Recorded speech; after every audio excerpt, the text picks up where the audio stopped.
¿Qué tal? ¿Cómo están amigos y amigas de esta comunidad? Como siempre un gusto, como siempre un placer. El Papa Francisco pidió rezar por Benedicto XVI de 95 años, cuyas condiciones de salud son extremadamente débiles y ha apuntado que está muy enfermo. Francisco pidió así una oración especial por el Papa emérito que dice: en silencio sostiene la Iglesia. Hablemos de Joseph Ratzinger, este personaje que sucedió en el trono de Pedro a Juan Pablo II, quien encabezó uno de los pontificados más largos en la historia de la Iglesia Católica. Y es que tanto Juan Pablo como Ratzinger van de la mano, porque formaron parte precisamente de un episodio marcado por situaciones vergonzosas y criminales. Podemos comenzar con la parte política, esta alianza que se formó del Vaticano con Ronald Reagan, con Margaret Thatcher, para imponer un sistema político, un sistema financiero a costa de lo que fuera, que justificó a las dictaduras, particularmente de Sudamérica y de África, que llevaban a cabo masacres en contra de los opositores, todo con tal precisamente de defender la postura de los aliados de Estados Unidos. Tuvo un intervencionismo constante en diversos países, entre ellos por supuesto Polonia, para derribar al comunismo, que lo sentía como enemigo de la fe, y en realidad era enemigo del capitalismo, el capitalismo del cual forma parte por supuesto el Vaticano.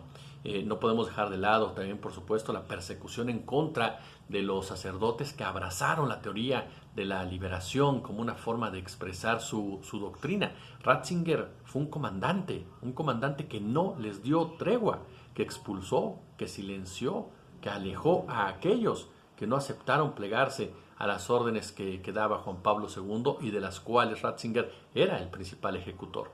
Y no podemos dejar de lado, por supuesto, el tema de la pedofilia clerical, que aun y cuando varios sacerdotes quisieran que se escondiera debajo de sus sotanas, la realidad es muy, pero muy distinta. Durante el papado de Juan Pablo II, que insisto, iba de la mano con Ratzinger, estalló esta crisis, teniendo en México como protagonista a Marcial Maciel, el fundador y cabeza de los poderosísimos legionarios de Cristo, que convirtió los colegios y las iglesias de este grupo en sus burdeles personales, pero que a través de las relaciones que iba generando con aquellos que estudiaban, con las familias ricas de nuestro país, que también supuestamente son las más católicas, pues eso le garantizó la impunidad, el silencio. Lo lamentable es que el Vaticano siempre supo de las actividades de Marcial Maciel. Hubo gente valiente como Alberto Atié, que se acercó a denunciar precisamente a este criminal, que entregó cartas del comportamiento tanto de Maciel como de Norberto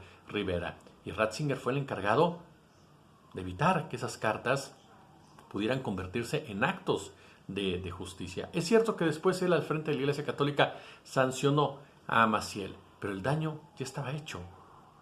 El encubrimiento ya estaba definido. Y después de Maciel, Ratzinger continuó con su política del silencio, de cambiar solamente a sacerdotes acusados de ese crimen. Fue un promotor de la impunidad. Y finalmente un hombre de extrema derecha.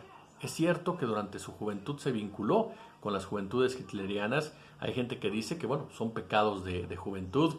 Más bien dicho, son a final de cuentas evidencias de un carácter, de una personalidad fascista, que la aplicó durante toda su trayectoria religiosa.